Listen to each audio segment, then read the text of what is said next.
Karimganj parliamentary constituency থেকে দুটি বিধানসভা চক্র যখন কেটে নেওয়া হলো, কোন নির্বাচিত প্রতিনিধি কেন সেটার প্রতিবাদ করেননি? হাইয়েস্ট পপুলেশন থাকা সত্ত্বেও এ, বি এন্ড সি ক্যাটাগরির মধ্যে করিমগঞ্জ পার্লামেন্টারি কনস্টিটিউয়েন্সিতে যেখানে 5টি আসন 8টি করার কথা ছিল, সেখানে 5টিকে কমিয়ে 4টি করা হয়েছে। হাইলাকান্দি থেকে একটি কর্তন করা হয়েছে। এর জন্য কোনো প্রতিবাদ হয়েছে?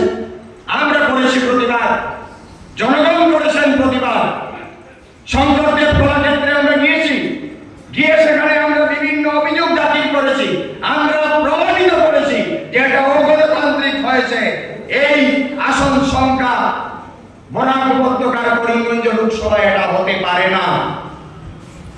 নির্বাচন কমিশন সেখানে ছিল, কোনো কথা আমাদের শুনেনি।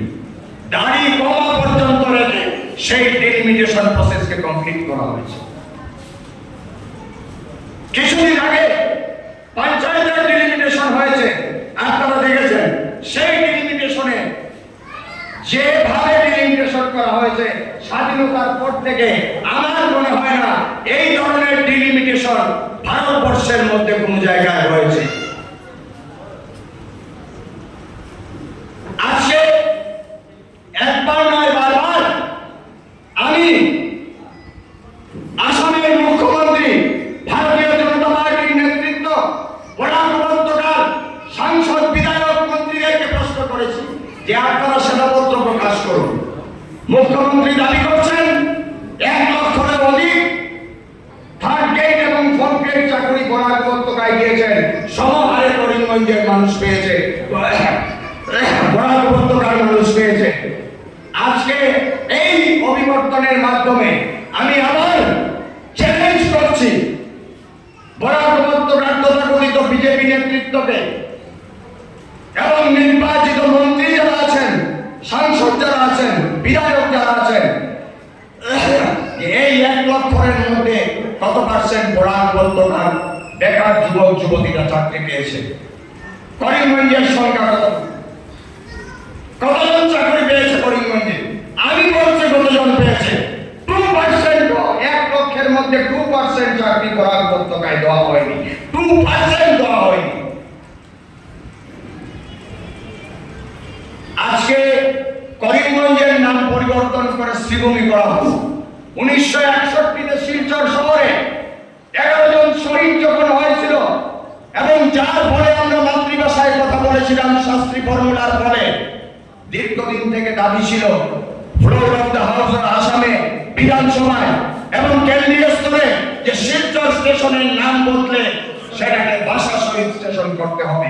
কেন সেটা করনি মুখ্যমন্ত্রী? কেন সেটা করনি নরেন্দ্র মোদী? কেন সেটা করনি অমিত শাহ? করিমগঞ্জের নাম পরিবর্তন করে শ্রীভূমি করতে হবে। কেন করতে হবে? কারণ এটা 1925 ইংরেজিতে থেকে প্রচেষ্টা যেটা চলছে ভারতবর্ষে 2025-এর প্রাক মুহূর্তে সেটাকে আমরা ইমপ্লিমেন্ট করলাম। কার কথায়? বিশিষ্ট একটা সাম্প্রদায়িক সংগঠনের কথায়। নাম আমি উল্লেখ করছি না, আপনারা নিশ্চয় বুঝতে পারছেন। তো কাজেই ভারতবর্ষের মানুষ কে আজকে যেভাবে ধর্মের নামে প্রলোভিত করে, জাতিতে জাতিতে, ধর্মে ধর্মে, ভাষায় ভাষায় যেভাবে বিভেদ ঘটানোর চেষ্টা হচ্ছে, তার বিরুদ্ধে আন্দোলন ভারতবর্ষে চলছে। স্বাধীনতা সংগ্রামে আমাদের অনেক মনীষী যারা আত্মাহুতি দিয়েছেন, যারা রক্ত দিয়েছেন, তারা কিন্তু স্বাধীনতার পর স্বাধীন ভারতবর্ষ উপভোগ করতে পারেননি। কিন্তু তাদের আত্মত্যাগের ফলে আমরা আজকে স্বাধীন ভারতে বাস করছি। তাই আগামী দিনে যাতে, আমি আমার বক্তব্যের প্রারম্ভে বলেছিলাম যে অন্যায় যে করে আর অন্যায় যে সহে তব ঘৃণা তার তৃণ সমদয়ে, রবি ঠাকুর বলে গেছেন। আজকে যদি এই অন্যায়কে আমরা মেনে নেই, তবে আগামী প্রজন্ম কিন্তু আমাদেরকে ক্ষমা করবে না। আগামী প্রজন্ম আমাদের আজকের যে প্রস্তাবগুলো গ্রহণ করা হয়েছে, এই সমস্ত প্রস্তাবের সঙ্গে আমি ব্যক্তিগতভাবে রজত চক্রবর্তী হিসাবে সামাজিক সমাজ সেবার সঙ্গে জড়িত, এবং যে সিদ্ধান্ত আজকে গ্রহণ করা হবে, পূর্ববর্তী বক্তা এখানে ওনার বক্তব্য উপস্থাপিত করেছেন যে এই নাম পরিবর্তনের ব্যাপার নিয়ে হাইলাকান্দি এবং কাছাড় জেলায় যদি আমরা এটা আলোচনার মাধ্যমে আন্দোলনের পরিধি আরো দীর্ঘ করতে পারি, নিশ্চয়ই আমরা করব। আজকের এই নাগরিক সম্মেলন এটা একটা ইনিশিয়েট করা হলো।